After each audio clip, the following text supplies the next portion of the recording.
Yes, sir. It's visible, right? And Yes, Yes, sir. any issue with my audio? no, sir. No, sir. So today we'll take topic of social engineering. So we have couple of uh, examples or practical examples as well for this, which we'll carry it out on Linux. Basically, you must have heard about social engineering. This is something which it's part of kind of less technical and more of interactive and something which tries to gather information using your communication skills or something like that. So as it says, it is the art of convincing people to reveal confidential information. So it is something where you will probably use some of your non-technical issue skills and try to gather information because like if you want to carry out any major operations, or someone who is attacker, he'll if he wants to carry out sophisticated attack of a, let's say, a good protected environment or protected organization, he cannot do it without social engineering. So social engineering can be anything which he from connecting with someone on social media, trying to get connected with any of the insider, and taking out some information from him, and other techniques are also there which we will see in this lecture. So basically, like, for social engineering, the common targets are the help desk personnel, technical support executive, system administrator, who are probably less aware of this type of, even though now there is quite awareness that is spread. There are also some mandatory courses and everything that organization carries out, but still some of them do fall for this. Some of them will, probably uh, get influenced and reveal some information, or they'll pass on some information, anything like that, which will basically get good overview of or insider information to the attacker. And it also depends on the fact that people are unaware, as I said, that they are not very aware, that is why they are targeted. So they are not usually aware of the valuable information to which they have access, or are careless about protecting it. So basically, they are also not aware that how much this information is valuable to them. So someone may, who is from maybe technical support executive, they are acting as a, what we can say, a support team, technical support team. If if you are laptop or anything has any issue, so they're there to resolve it. But basically, they do have lot of information about the servers and system because they are the ones taking care of it. And probably they'll reveal some information which which is valuable to the attacker. It may be something as let's say, use of any application, or the server ownership, the credential access, or what are the privileges for any users, or anything which is which they think it will not harm, but it do causes harm to the organization. So overall impact of this, of this attack would be on the organization, would be your economic losses, damage of goodwill, of course. If let's say if some organizations data gets breached, so first thing what will happen is their overall reputation will get down. Their the trust that the customer usually had before this will decrease. People will get to know. We usually see, usually if there is any such kind of thing that happens to an organization, the stocks and everything, or everything falls. So basically, economic loss is there, but along with that, there is also damage to the goodwill or the name of the organization, like loss of privacy, of course. Then it also can be, if it is something which is critical, your organization is critical to any to your nation, and they are serving some part of or the other to your country's some part of field. So that also pro sometimes leads to terrorism as well. Of course, lawsuits, arbitration, and temporary or permanent closure. So it may happen that some may file, lawsuits that their data got breached and they have been, whatever their viable information is there that is there on the public now, and some may file lawsuits and everything, and it can lead to permanent closure.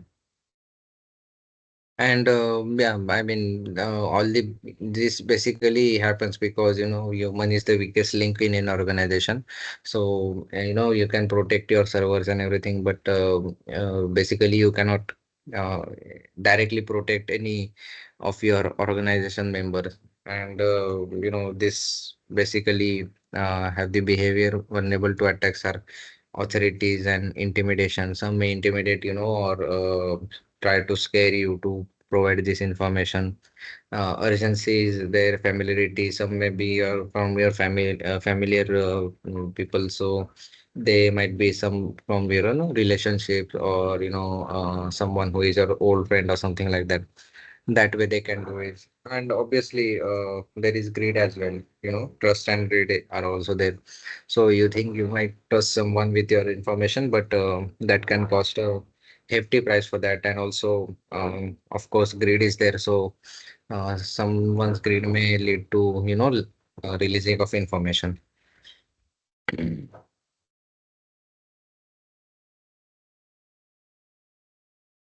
Uh, So there are some factors, that makes companies vulnerable to this attack is insufficient security training. So as I said, now companies are carrying out lot of information. They carry out stimulation, phishing attacks where they'll send out some fake emails, and they'll it will look like a phishing mail, and just to test if the employees are aware of this or not. And if they're not aware, they'll click on it, and later on you will have to go some trainings and courses, mandatory courses. And these are something which is carried out usually by organizations on regular basis now. But if that is not there, obviously your organization's security will be at risk. If you're not training your employees, they are not making aware of it. Then unregulated access to information. So it may happen that right privileges are not set. uh, they what we can say, someone who is let's say if some admin user is there who will carry out the information, but there are other users as well. They'll probably what we can say, provide this sort of they sort of have this access which will create um, what we can say, a hole in your security, because someone who is less experienced, or someone who does not have that much of authority, and is not aware of the information that he carries. So it is possible that he may leak it to the outside world, or to an attacker. Then if you are having several organization units, so any organization which has different units. So basically, previously it used to happen that one organization will have different locations, so on different offices in different location. That probably sometimes causes, the more people that you have in organization and more spread out it is there, more chances are there of breaching. So this is also one of the reason. And of course the last one, we are aware of security policies. So if there are no security policies, this will cause an issue. And as I said, it is more effective. And if you have to carry out any big activity, there is no other way than social engineering. Like if, unlike what is shown in movies or anything, that someone will just try and enter some code or anything. But to get inside that organization or to have additional information, social engineering is important. So like the reason that it is effective is, as I said, human behavior is the weakest link in all the security policies. And also, it is very difficult to detect your social engineering attempts. So you can't, predict if like there are no what we can say anomalies or any pattern there. Pattern is there for detecting your social engineering attempt. So if there is any particular attack, so let's say if some new attack comes, if there is some zero day attack that is coming, and something like ransomware is happening, there are a type of behaviors that happens, that there will be privilege escalation, there will be changes in the registry keys, and different processes are running. But for this kind of social engineering, there are no any detections that are possible. And we cannot implement any proper method to implement this to ensure that complete security is present. Also, as I said, there is similar to what I said, there are no specific software or hardware to defend against this social engineering attack. So we'll see, what are the phases of social engineering attack, what kind of attacks are there, what uh, type of social engineering attacks are there, and everything. Okay. Uh, and our next lecture will also be somewhat related to it, which is phishing. So phishing is also kind of, it is a technical attack, but comes as a part of social engineering attack. So in depth, we will have, lecture on the phishing part as well. First today we'll just have these simple social engineering attacks and some ways to create some phishing links. So, as I was saying, the different phases of social engineering attack, there are four stages basically. First is research of target company, sorry. So it will be kind of dumpster diving, website, employees, tour of the company, etc. Last time I told you, right, dumpster diving. So we'll see that in detail, what exactly is dumpster diving and everything. But these are first will be like research of the target company, then select a target. So you will have to identify any frustrated employee, a disgruntled employee, disgruntled in the sense who is not happy. So let's say there is some employee who is not happy with your organization, or the reason might be different. Some may be not happy because of financial reasons, like they have done good performance, but they're not still getting paid as per them in their organization. Some may be frustrated with their bosses. So or the job satisfaction is not there, work life balance is not there, they're very angry towards their company. So usually these are the weak links that are present in an organization, and you have to select your target. Now this can be through different methods. Someone who is your friend, or someone who is your relative, or relative or friend of someone Yeah, that can be kind of indirect connection. You'll try to get close to them. You'll try to connect with them. Also, there are some, social media ways of getting to such person or identifying such person. They may post, some LinkedIn post that, I'm working in this current company, and this is the issues that I have. I'm not happy. So it may be LinkedIn, maybe your Instagram, Facebook, anything. Nowadays, everyone posts everything. So in that way, you'll have to identify a frustrated employee. Then you need to develop a relationship. So as I said, you need to connect with them. If they are not your relatives or anything, you will need to probably develop a relationship with them.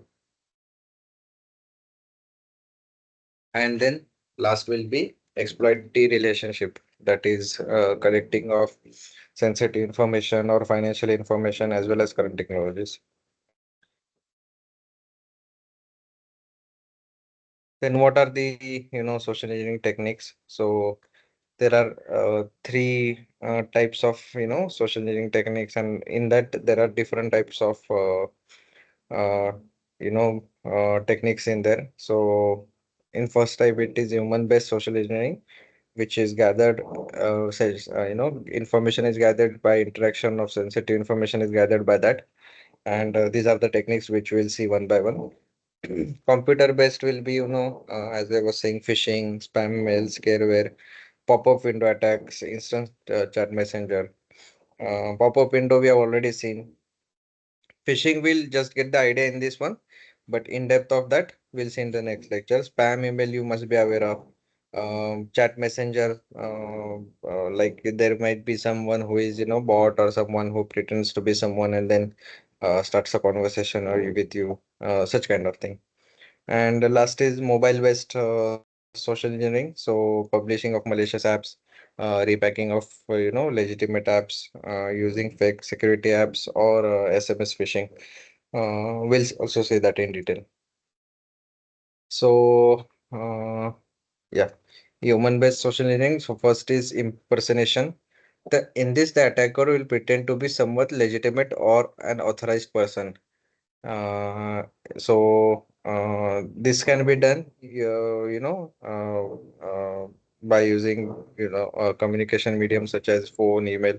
So basically, like identity theft kind of thing. So they'll call, impersonating that they are this person, they're coming from this background, that they are, let's say if there is some, what we can say, a software engineer who is working in this such companies, or network administrator who is working in a XYZ company.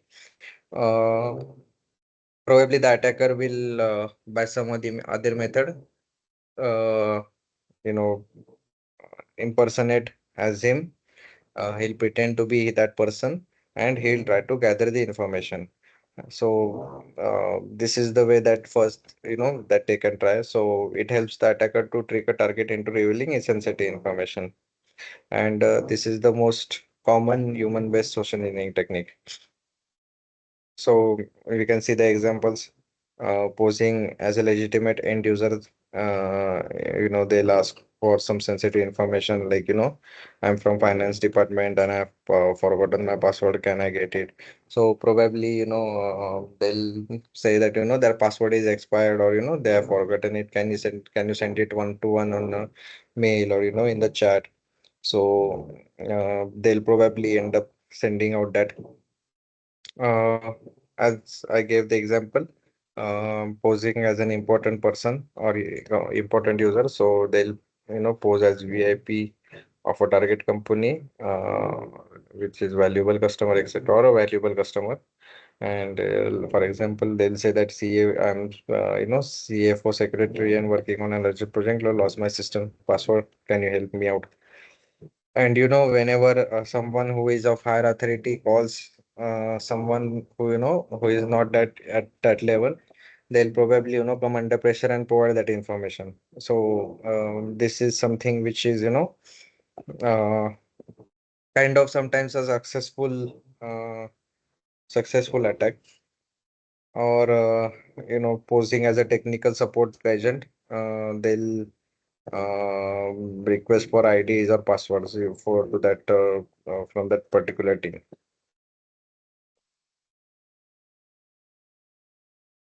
Phishing is, voice or IP phishing.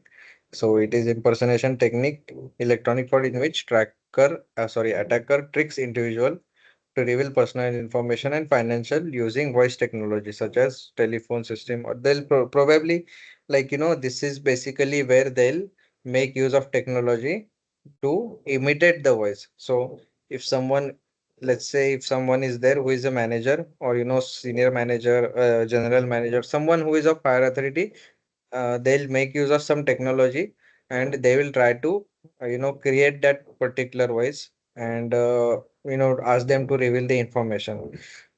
And this is like, this module is old, but now currently you're all aware about the AI, right?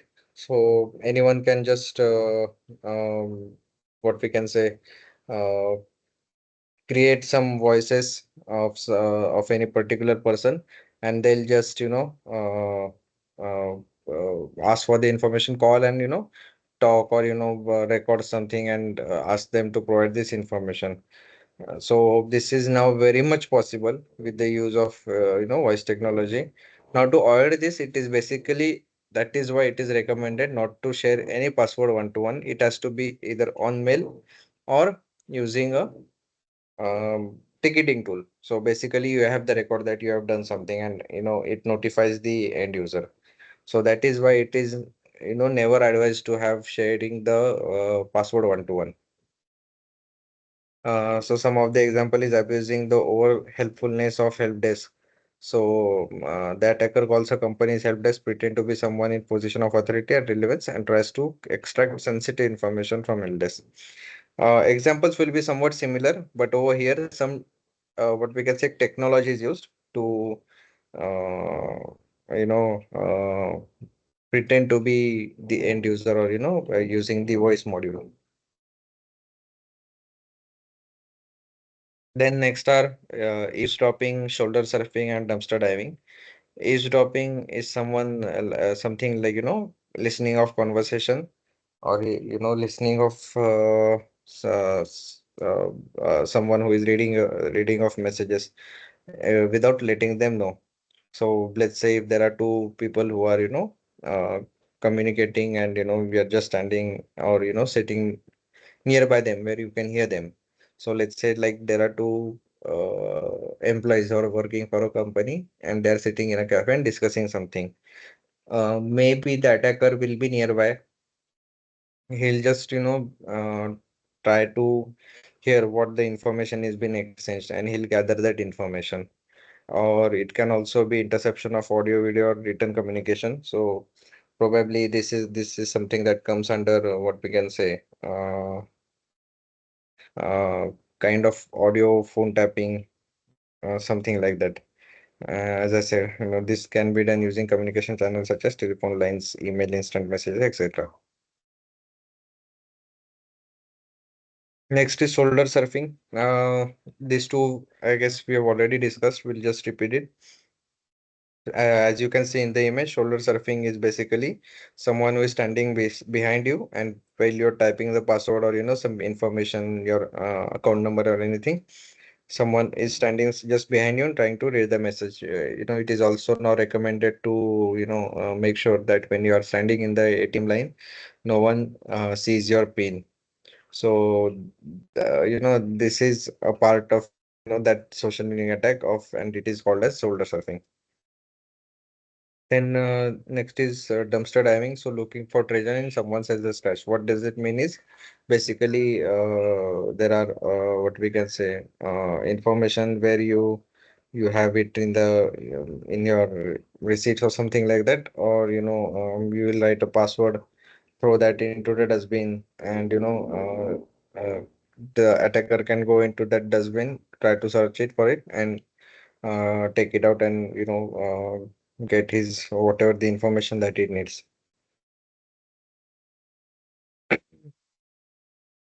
Honey trap, I guess this is also something that I have discussed with you. So attackers target a person inside the company online, pretending to be an attractive person. They then begin a fake online relationship to obtain confidential information about the target company. So recently, if you might have heard or not, I'm not sure. A raw agent was compromised using this honey trap attack. So there was some Pakistani girl who, pretended to be, interested in him, and she developed a fake online relationship with that raw agent, and she gathered a lot of information. So this is a quite recent. You can also, if you're not aware of this, you can just Google. You will find out. So as I said, since Raw being such a big organization, it will be protective information organization, right? It will not be easy to breach. But just because social engineering is helpful, and there are no measures for that. Uh, that is the reason that such kind of attacks are very successful. And yeah, she was able to, she was from Pakistan, and she was able to gather lot of information. So yeah, next is betting. So the attacker offer end users something alluring in exchange of important information such as login details or another sensitive information. uh you know, it's like, what we can say, when you used to go for fishing, there is some bait that is there, to which, fish fall for it. They'll uh, come to that bait, and, they'll try to eat that bait or something like that, and it will get hooked, and they'll pull out, from the water. So it is similar to that. Probably some lucrative offer is made or something like that, and in exchange for that, they will ask to exchange the information of any sensitive information such as login or PIN or anything. See, one of the example is a physical device such as USB, a flash drive containing a malicious files is left in the location where people can easily find it. So if you, let's say, leave your pen drive in some public place, or a place which everyone will, so let's say if you're sitting in a cafeteria, and you know that one person is going to come and sit over there, you will purposely place your USB drive over there, and wait for that person to uh, you know so what happens is that person will come and see that USB drive, check with the owner, and say they'll say that no one is there, or no one has asked for this, and later on they'll take it home and maybe connect it to their PC, and this will contain some malicious file which will immediately run its malicious code and send the sensitive information to the attacker. So this is also one of the method. Uh, Next is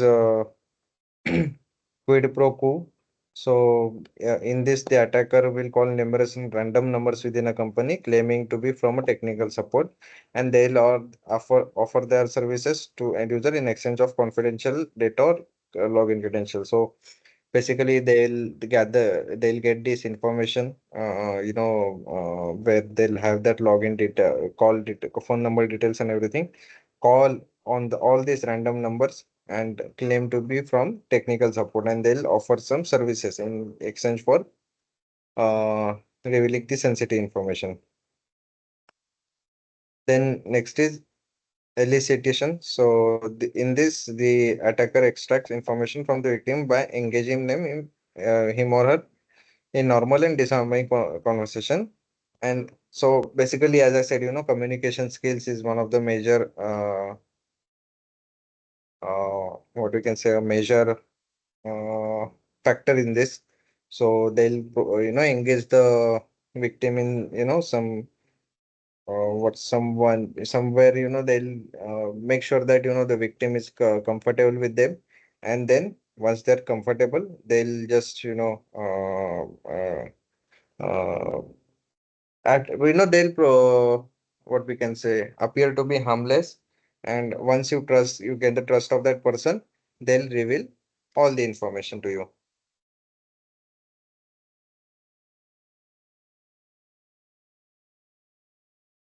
Then next is our computer-based social engineering. So pop-up windows, as we discussed. So uh, you must have seen, we have seen this last time also. I showed you whenever you go to Tor browser, there are sorry, the torrent website or any other third-party website which are not secure. You will just click on them, and the third-party pop-ups will start coming up. And basically, they'll say that your system is already infected, and click here to download the antivirus, and clean the virus, and it itself is a virus. Similarly, there are other lucratives also, like they'll say that to win some lottery or anything, or win $1,000 rupees, you need to uh, perform this activities or something like that. So pop-up windows is one of the social engineering based, computer based social engineering. Then Hawks emails, so emails that issue warnings to user about new virus, trojans, or worms that may harm to the user system. So it may happen that someone will create or compose a mail claiming to be from antivirus company team, and they'll say that recently this attack happened, and this is the article for that. They'll just create a fake article as well, and post that you need to, like, they'll ask you to, install their antivirus and uh, to clean this particular virus or something like that. This is how the Hawks letters works. uh, there is also, we'll see that tomorrow as well, there are also mails that are going on which are extortion emails. So basically in those emails, the user, the user is threat or the victim is threatened. They'll say that they have particular video of them engaged in some unwanted activities, and they have a video of that, and they'll publish it to their friends and families if some money is not transferred. So similarly, over here also they'll ask for some amount or something like that. Not amount, but some information. So these are basically hawks, but it is sometimes enough for the victims to provide that information. Then there are chain letters, so emails that offer give free gifts such as money and software on condition that user forwards mail to specific number of people. This is also you must have seen, right? So there will be email that you need to forward this email, or to 10 people, and then you will receive a gift or something like that. Even uh, there was some things like on WhatsApp it used to happen that you need to forward it to some people. So uh, this is also kind of luring them in exchange for some free gifts, or some free softwares, or some free articles or something like that, if the user forward it to the specific number of people. Now what this does is this will help the attacker to reach a wide audience. So let's say if it sends to 10 people, out of that 10, there are 5 people who will forward it. Out of that 5, it will, all those 5 will send to other 10 people. So you can have the count, like if 5 people are sending to 10 people each one, there will be 50 victims over there itself. And this is how it will grow their network, and then make use of that, what are the target is that they'll try to get. Instant chat messenger, so gathering personal information by chatting with a selected user online to get. So as I said, try to they'll connect with with the victim on online social media platforms, and then try to get information. Spam emails is similar to hawks. So irrelevant, unwanted, unsolicited emails that attempt to collect financial information, your social security numbers and network information, something like all these things. So it will be a spam email. A scareware is a malware that tricks users into visiting malware infested websites or downloading or buying potentially malicious software.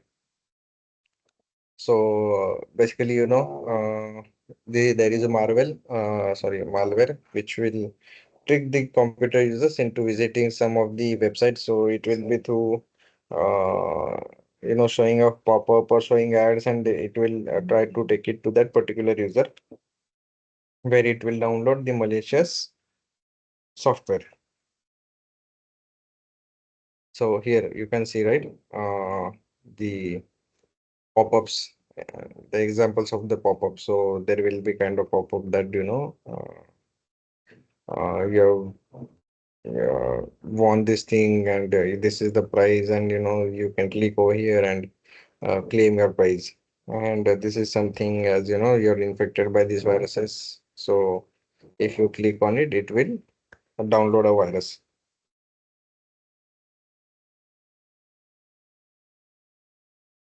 We'll see just the definition of it. We'll and some small examples. We'll get to in depth of this in tomorrow's lecture.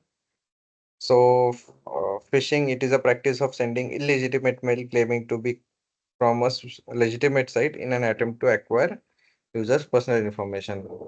And phishing email or pop-ups redirect users to fake web pages that mimic trustworthy sites and ask them to submit their personal information. So let's say over here we can see an example, right? HM revenue and customs. So this is basically where a website has been, created by an attacker, claiming it to be coming from HP revenue and customs, and uh, it will look similar to the original one. Over here, they'll just ask to provide some information like your card and everything, and because of that, this information is then passed to the attacker.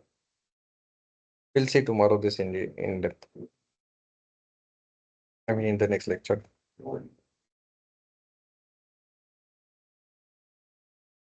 See over here, this is kind of a template where you will get such kind of emails, and based on that there will be a hyperlink. Once you click on that link, it will redirect to the phishing link.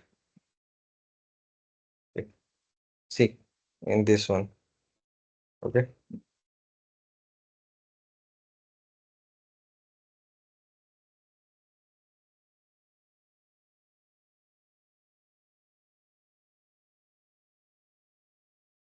And the practical that we'll see is related to phishing itself. Okay. Then the last is your mobile-based phishing engineering. Publishing of the first type is publishing your malicious apps and repacking legitimate apps. So basically in this, the attacker will create malicious app with attractive features and similar names to popular apps and publish them in major app stores. Now basically this is the reason your by default your setting on your phone is off for unwanted or third party resources or third party apps to be installed. So any app that you try to download it from the net which is not there in the app store, it will be initially blocked unless and until you explicitly avoid it or turn it off. It will not allow you to install.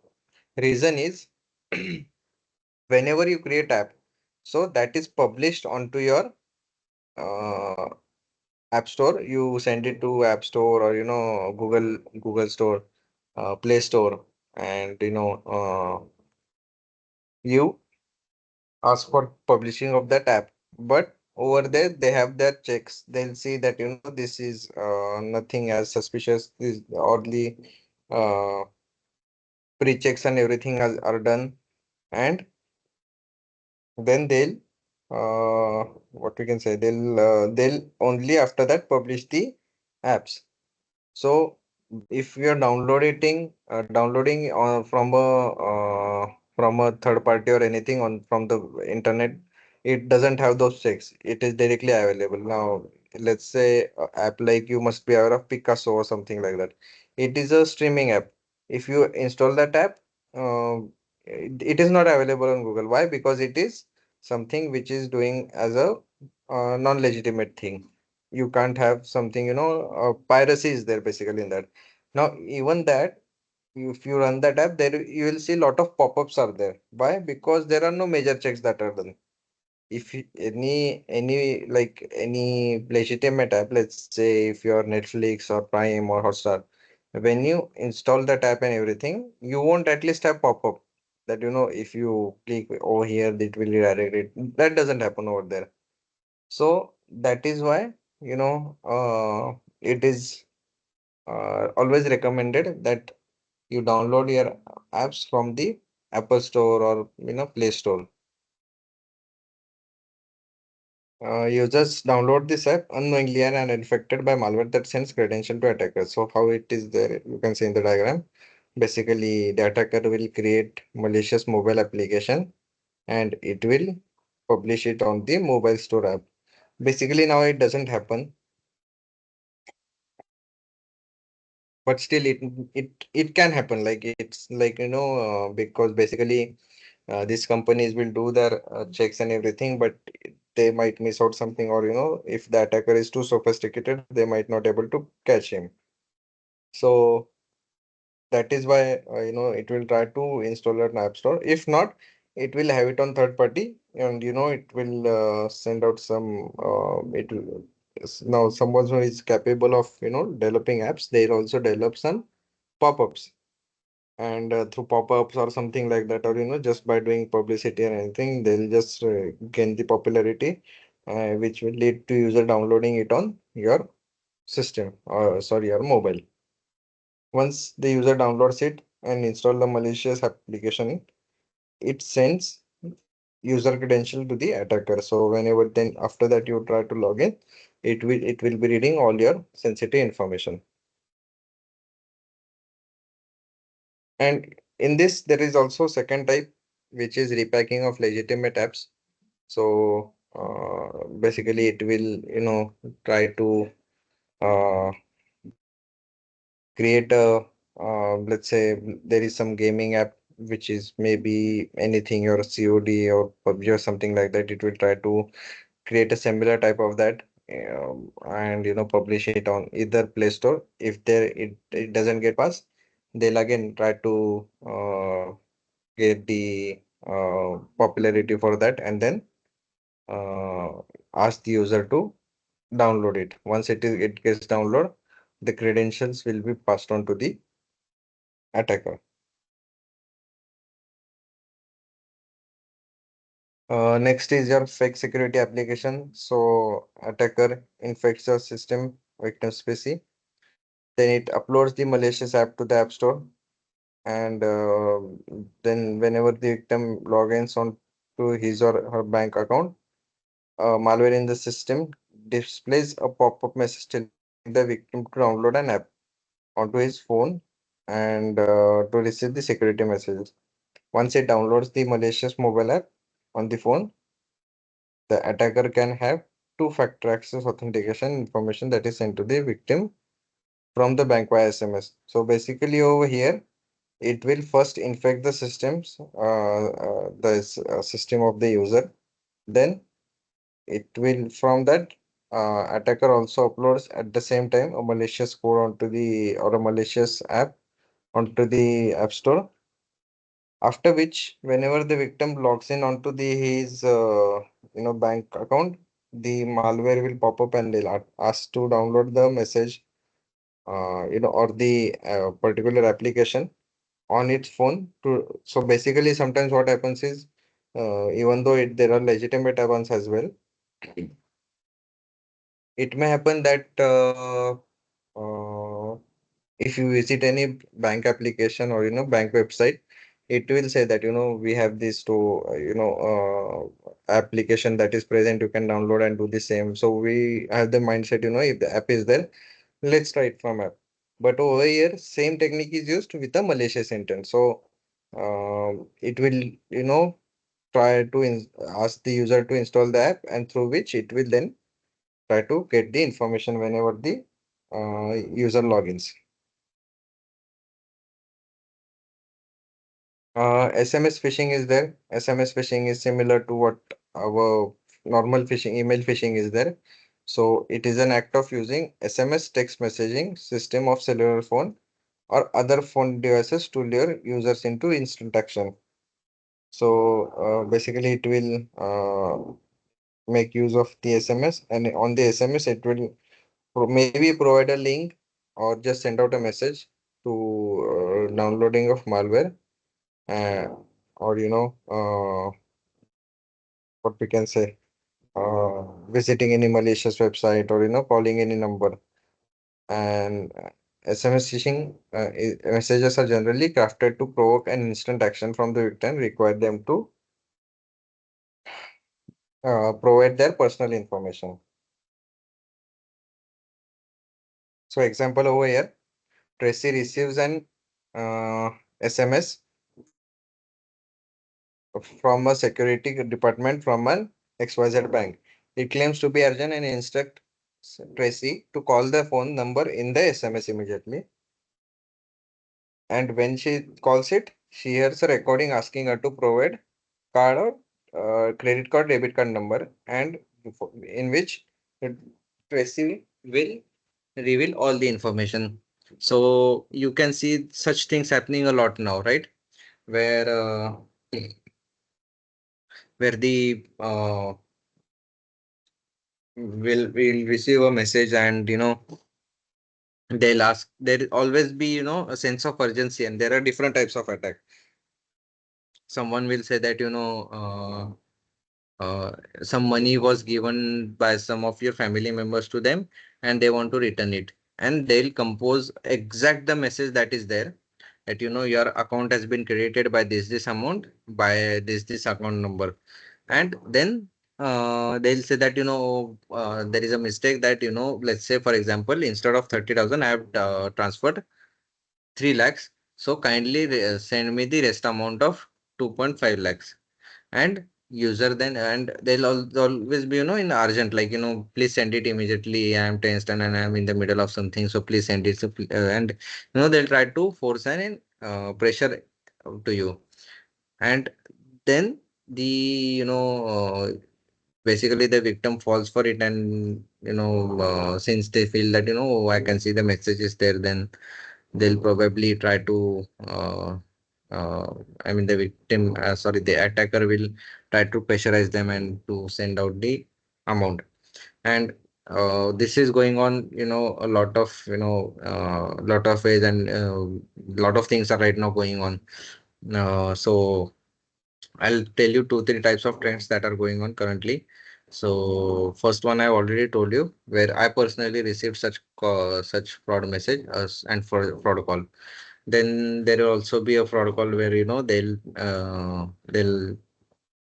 say that your package is currently stuck at what we can say, that audit or something, that at the airport check your parcel is caught, and it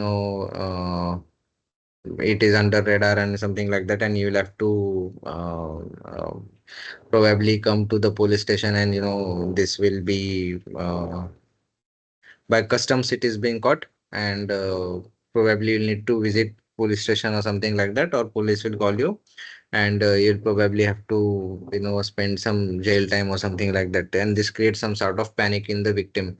They'll also receive another call from saying, say we are from this police station and FIR has been lodged against you, so you know let they'll create an atmosphere of fear and everything, and then they'll say that we can end this subject over here, just transfer us 50,000 or 1 lakh or 2 lakh or something like that.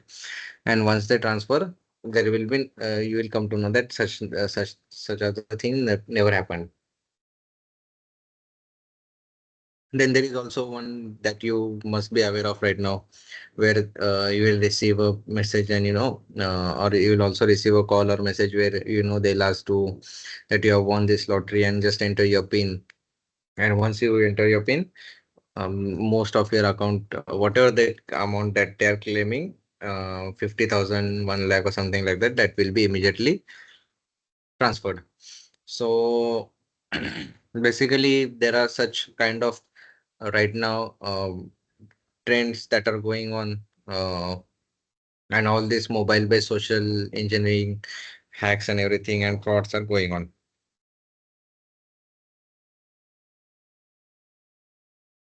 Then there is also one important aspect, which is your insider threat.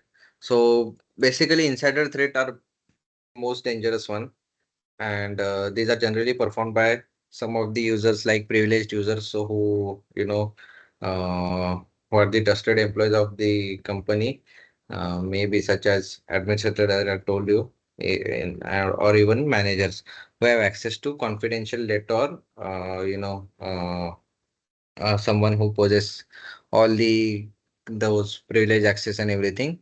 So they'll either do it intentionally or unintentionally. Disgruntled employee, already told you, who are not happy with their company for various reasons. Terminated employees, so someone who has been fired, so they have the information. So basically, that is why there are some bonuses and everything that is given to them. So they're not unhappy about that termination. Otherwise, if directly some firing or everything happens, it somewhat creates an anger into the terminated employees, and they may take such steps of basically revealing information. So whenever an employee gets fired, at that time they'll ask the employees to leave the laptop immediately over there, not to even take it to their desk, whatever information is there, they'll ask them to perform on their own eyes, and you will ask to leave that laptop over there itself. Otherwise, what will happen? Let's say if a company fires someone, and then they're fine, like you can work for today, or, you can take your data and everything, and then you can basically leave. So they might take that laptop, try to inject some malware or onto that organization, or otherwise release some or the other information to the attacker. Accident prone employees. So if an employee accidentally loses their mobile device and send, or otherwise sends an email to incorrect recipients, or leaves system loaded with confidential data logged, it can lead to unintentional data closure. So let's say you're like, I'm working in MSSP. Okay, what MSSP is like, basically we are handling multiple clients. Now let's say if there are some computers, there are competitors in my same company, like they're taking services of my company, and both are competitors. Now by mistake, if I send some data to the other company, once so it might be report or anything, and they'll make use of their the information that they received, and they'll try to breach the, or take advantage of the information that they received. So that is why it is always a compliance issue, where if you're by mistake, if you're sharing uh, data to other companies or something like that by mistake, even if it is by mistake, you will have to pay some penalty. Then there are third party like remote employees, or there are some vendors are there that are that have access to the company's information. However, the security of this system is unpredictable and could be source of information leakage. So reason is basically like vendors won't care about your company first thing, and even if they something happens to the company, they don't care, because they are working on a vendor. If they'll be just moved from one company to the other, and most of the times they have access to the company's information. So that is why these are also one of the weak links in your organization. And of course, the undertrained staff who are not aware about the security policies and best practices, they'll also uh, fall for it. Then what are the gains? What are the reasons for this insider? So first is financial gain. Of course, someone will be lured by the finance that they'll get if they leak the information. Revenge, as I said, a disgruntled employee, he'll try to seek revenge because they have caused them lot of stress or something like that. So that is there. Then still confidential data. So, as I said, a competitor may inflict damage on the target organization. Still critical information, or even put them in out of business by just finding a job opening, preparing someone to get through the interview, and hiring that person hired by the competitor. So what they'll do is, so let's say there are two companies who are rivals. Now a company will create a candidate, or they'll just train someone, and they'll from their end, like they'll send that person to the B company, and make sure that he is well prepared for the interview, and that interview is correct. Once he is inside the network, he can then leak the information out. Next is becoming future competitor. So current employees may start their own competing business, and by using the company's confidential data, these employees may access the system to steal or alter the company's client list. So uh, whenever so that is why moonlighting is basically not allowed, because let's say if I'm working in an organization, and I may try to have my own business, so even though it is not hampering, but there is a possibility that that particular employee will try to make benefit of the client that are present at our organization to his own benefit. So that is why moonlighting in is basically not allowed. in all the companies. Then performing competitors' biddings due to corporate espionage, even the most honest and trustworthy can be confessed to, oh yeah, this is something which someone will do the blackmailing or bribery. So if you are getting blackmailed or something, like with the attacker may threaten you, or he might have some information which he is threatening to leak outside to your friends and families. So because of this also, the what we can say, that victim may try to provide the critical information. Public announcement. So this is also now again. So a disgruntled employee may want to make a political or social statement, and so basically they'll be like, if you're treating your employee badly, you will have this consequences, and they'll try to then provide leaks of debt. So they'll, let's say, for example, there is a credit card company, and there is some guy who is working in your cybersecurity field, or, who are in the admin field, or, he's from financial team, and he has lot of records with him. So if he's not treated well, he'll basically to just make a statement that if you treat your employees bad, they also have the, power to destroy you. So these are also many of the reasons. So there are basically four types of insider threat. One is malicious threat, who will steal or destroy the company's networks intentionally by introducing a malware into their corporate network. So basically, they are aware of the environment that they're working in, or loopholes that they're working in. They'll try to steal or destroy that data using that loophole. Then there is negligent insider, who are uneducated on potential security threats, or who simply bypass general security procedures to meet workplace efficiency. So some as I told you in the initial part, that there will become people who will share passwords or credentials one to one, and this is basically where this is because they are not educated that such things should not be done, and because of which this attack may take place. Professional insiders are someone who are very very thorough with their knowledge, and they have a good technical knowledge, and they'll identify weakness and vulnerabilities of a computer's network and sell that confidential information to the competitors. Then there is compromised insider. So insider with access to critical assets of the organization who is compromised by an outsider threat attack. So someone who has access to your critical assets, and compromised in the sense it will be some sort of maybe threatening or blackmailing that is going on. So like as I said, we can no need to get into this. So why it is effective is basically there are no measures to follow. Of course, there are some measures where these users may have limited access. They can't share their personal information, or the employee data onto their self. What we can say, their own system or something like that, that is there, but otherwise you cannot basically detect this. There is no tool or anything that is there to detect it. It is very easy to launch, and it is difficult to prevent as well.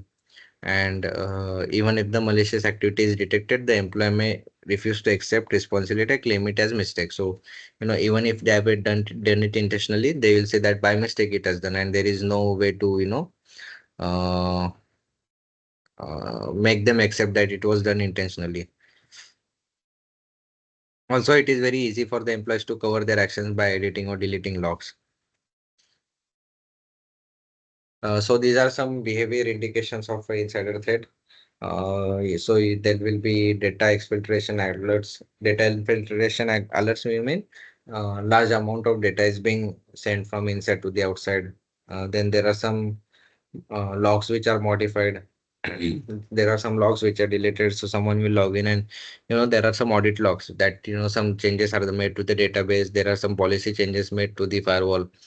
So these all information is missing, the logs are missing. changes in the network usage pattern. So there will be, you can see, as I said, you know, different type of logs are that are going on, different types of network flow that you will see. Multiple failed logins. Basically, someone who is from the insider, they will try to get the login, bypass for admin. Uh, Behavioral or temperament changes, the insider will, he'll try to, not try, but there will be some behavioral changes. He will be arrogant, or he may have some anger issues over there. So that is also something that will be indicating that. Then it will also will be that, like, unusual time and location of access. So you may see that, someone user who does not usually log in after working hours, he'll be logging on to the laptops, or and he'll be logging after working hours. So there are now basically EDR tools and everything which will, generate this alert that employee is logging in on his unusual hours.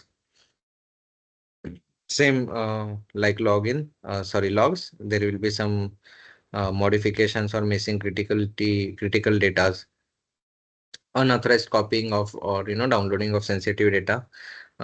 Whenever there is a large outbound traffic that is going on, you will try to see what data was transferred, and you may see some sensitive data was being transferred. Then other is, a user. This is also somewhat which is now being, these are use cases, and these are alerts that are there present. If that, if single user is trying to log in from a different website. So this is also one of the indicator. Temporal changes in revenue or expenditure, changes in the data sheet of your revenue sheet or something like that. Unauthorized access to physical assets, increase or decrease in productivity of employees. Some employees may try to, overshow that, they are dedicated towards their work and everything. They'll try to, increase the productivity, or some others may have, like, now we don't care about the like that discontrol, and they'll not show any productivity. Inconsistent working are similar to what we saw, what we had this point of unusual time of location and access, and unusual inconsistent working and unusual business activities.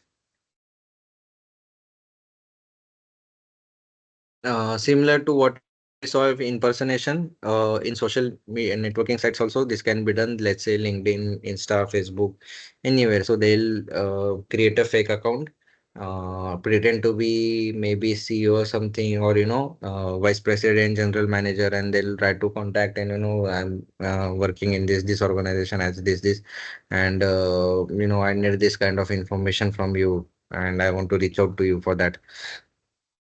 So these all type of, they'll try to create fake websites, say fake profile IDs, and they'll try to gain the access, or try to gain the critical information.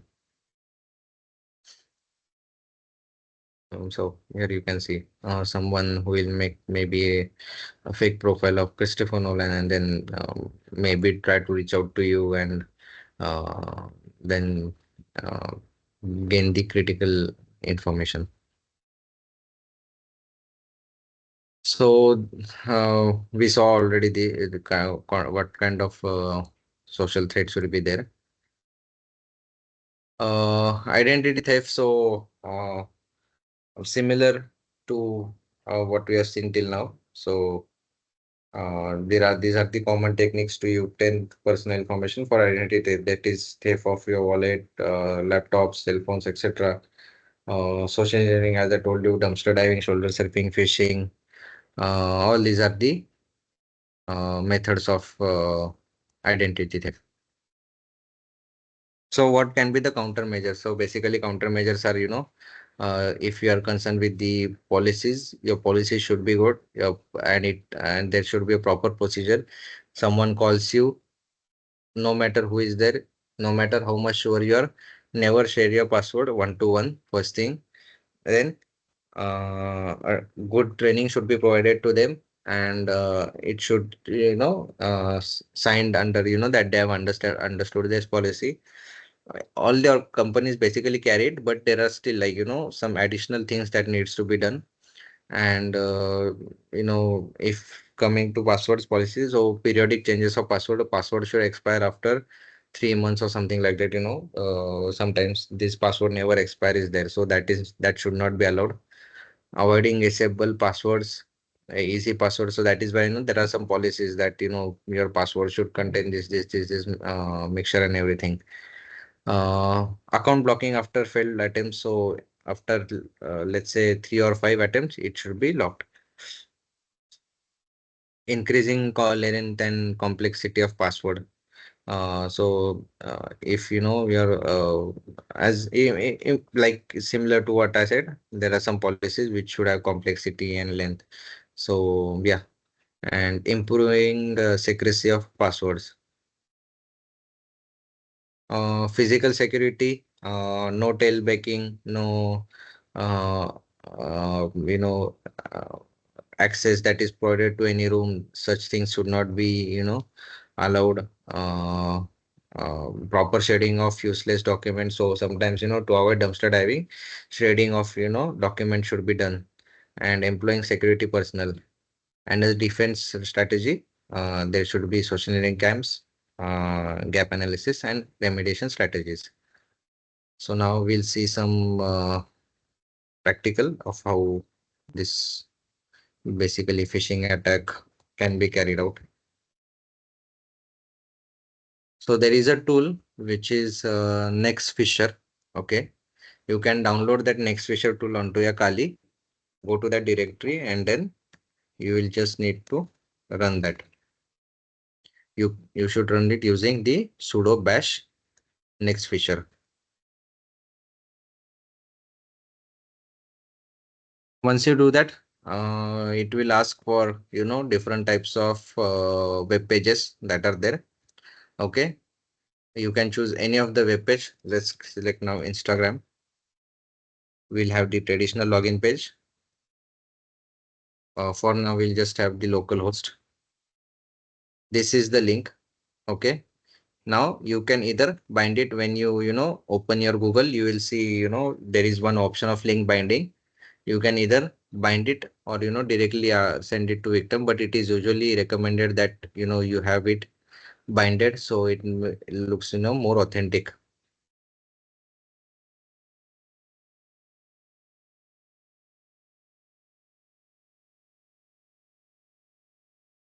Why is it not opening?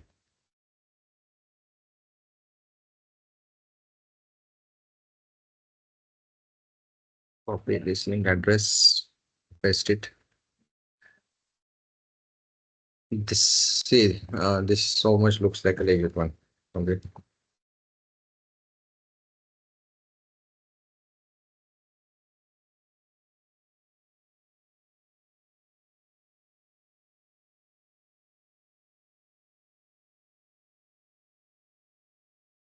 Now you can see the page is redirected to the original Instagram page. Okay. And the credentials are forwarded to the attacker. See, this is the credentials. My email ID and password is seen over here. So it is as simple as that. However, this is something which which is inbuilt tool, may not run everywhere. So basically, attacker now build their own phishing websites and everything, which will make it more legitimate. There is also another tool which is for, however, that will not work completely because of where we'll be using HTTPS, but I'll just show you how it works. So when you go to Kali, open social engineering tool, which is set, select first, then your website attack vectors, then select your credential harvester attack method, then your site cloner.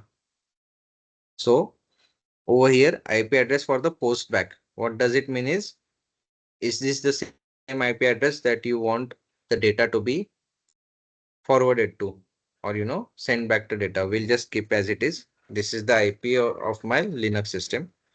Then I'll have to provide the URL of the website that I want to clone.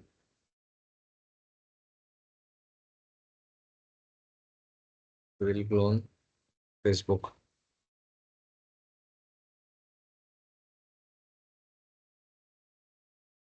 This selection. Now it has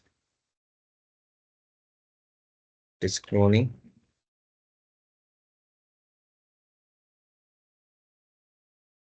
Okay. Now what we need to do is we'll need to bind this. If you can you can bind it. Otherwise, just copy this. Okay, you have entered it.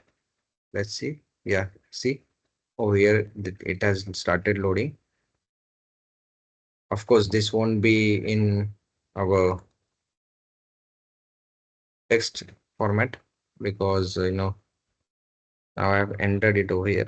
You will see loading of data. Yeah, over here you will see it will be in encoded. You will have to decode and everything. But this is just I can show you the method for this.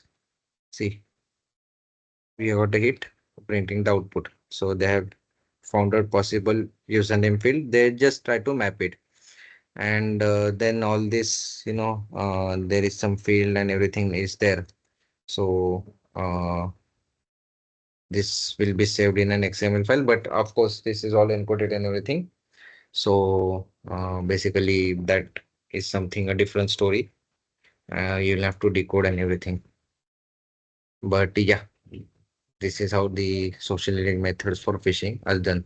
Obviously, these are using some tools and everything, but there are some like if you want to carry out a sophisticated attack or something like the attacker will basically create its own phishing websites, and they'll uh, you know m- make use of such, what we can say, let's say if they have created a Amazon login page, so it will be very much similar to the original one. And what will happen is basically once they have entered the credentials, the victim, uh, as you saw that that Instagram page got redirected to the original Instagram page and the credentials were sent to the attacker. So it was in the similar way, just that because of we have created it using this tool, it is basically a bit easy to detect. However, in that case, it is not so easy to detect. So I guess we can conclude this session of social engineering.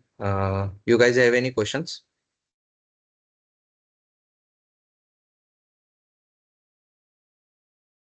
Sir, Yeah, sir, the tool which you have told now, is that paid or free? free. Sir, so we can download it from Google or Apple Store, right? Not Apple Store. Which one you're saying? Sir, Kali Linux, which you have told. Kali is basically OS. You can download it from from your Google itself. Okay, So sir. I had told the last time itself that install Kali onto your uh, VM. You can explore a lot of things over there. Okay, sir. So you will have the ISO file, and uh, you can. I hope you're all aware of about the VMware. So you can create a VMware for that, and you can try out different methods and tools. Okay, sir. Thank you. Fine. Anyone else? Next Saturday, possibly we won't have lecture. We'll have it on Saturday. We'll have it on phishing mails. I'll also provide some homework for you after that week. Uh, I'll provide you emails and you have to tell me if those are phishing and what kind of phishings are there. We'll see that in depth. Fine. Can we conclude if no one has any question? Yes, sir. Yes, sir. Okay then. Thank you everyone. Bye. Thank you, sir.